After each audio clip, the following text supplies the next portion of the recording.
अस्सलाम वालेकुम my dear students. तो चैप्टर नंबर 8 हमने ख़त्म कर लिया था। तो फिर आज हम करने जा रहे हैं इनके क्वेश्चन आंसर्स, जो कि है पेज नंबर 82 पे। तो फिर पहला हम करेंगे आंसर इन 1/2 वर्ड्स। इसके आंसर्स हमें देने हैं 1 या 2 वर्ड्स में, ठीक है। तो फिर पहला क्वेश्चन हमसे पूछा हुआ है, in which season do people celebrate Makar Sankranti. कौन से सीज़न में ये मकर संक्रांति सेलिब्रेट किया जाता है। तो फिर ये कौन सी सीज़न में सेलिब्रेट किया जाता था, जैसे कि हम सब ने स्टोरी में पढ़ा था, विंटर के महीने में। और मंथ कौन सा था, जनवरी, ठीक है, याद रखना जनवरी में। तो फिर दूसरा, how does a dragon kite look like. जो ड्रैगन काइट होता था वो कैसा दिखता था। फिर आइस एंग्री, यानी कि गुस्से वाला, ठीक है, और एंग्री। अब हमसे थर्ड वाला पूछता है, in Japan which bird is believed to bring good luck. यानी कि जापान में कौन से परिंदे को माना जाता है कि वो अपने साथ क्या लेके आता है, गुड लक, खुशहाली लेके आता है। तो फिर वो कौन सा था, क्रेन, ठीक है। Where does kite festival take place. Everywhere. जो ये काइट फेस्टिवल होता है वो हर देश के हर एक कोने में होता है, ठीक है। तो फिर हमारा है बी पार्ट वाला, why do we fly kites on Makar Sankranti. हम मकर संक्रांति के दिन पतंग क्यों उड़ाते हैं। तो फिर जैसे कि दादा ने उस मोनू को बोला था, we fly kites in winter to have fun and for good health. We when we go outdoors to fly kites, our body gets sunlight. Our body needs sunlight to be healthy. जैसे कि क्या, हम winter में पतंग इसलिए उड़ाते हैं ताकि हम कुछ मज़े कर सके, ठीक है। और इसके साथ हमें क्या भी मिलता है, गुड हेल्थ। और गुड हेल्थ कैसे मिलता है, जब हम बाहर जाके पतंग उड़ाते हैं तो फिर हमारे बॉडी को क्या मिलता है, सनलाइट। सनलाइट हमारे बॉडी के लिए बहुत ज़रूरी होता है ताकि हम हेल्दी रह सकें। ये किसने बोला था, दादू ने बोला था, ठीक है। तो फिर दूसरा वाला, why do many peoples fly one dragon kites. जो चाइना में ड्रैगन काइट्स बनाते थे वो एक ही पतंग को बहुत सारे लोग, यानी कि ग्रुप ऑफ पीपल्स क्यों उड़ाते थे। A dragon kite is very long and heavy. जो ये ड्रैगन काइट्स हुआ करता था वो बहुत लंबा और भारी भी हुआ करता था।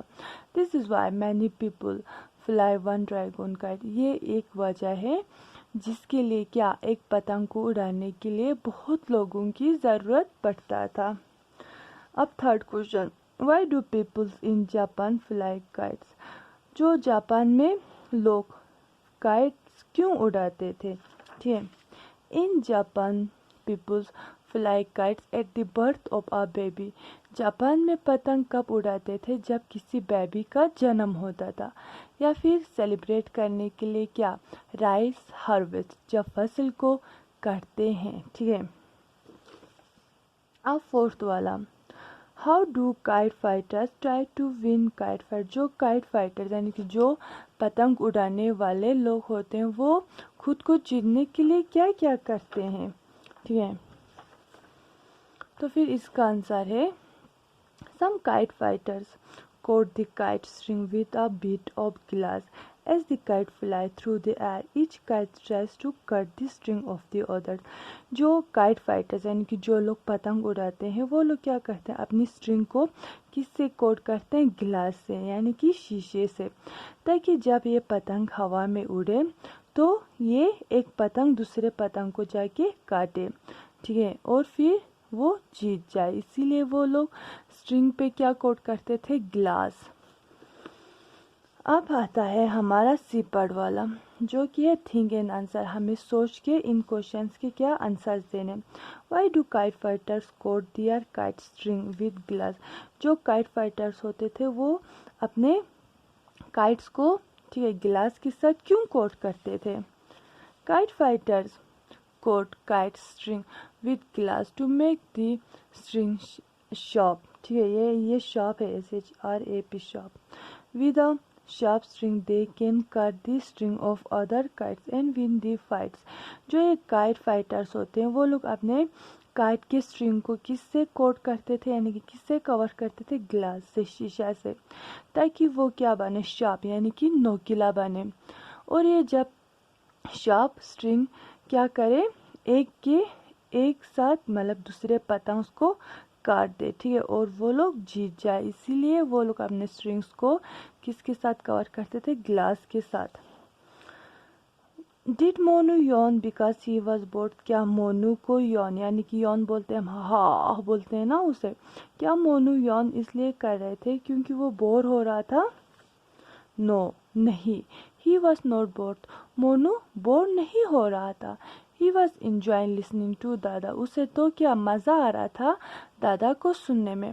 Monu Yon because he was tired and sleepy, Monu को नींद इसलिए आ रहा था क्योंकि वो थका हुआ और नींद जैसा फील कर रहा था, ठीक है।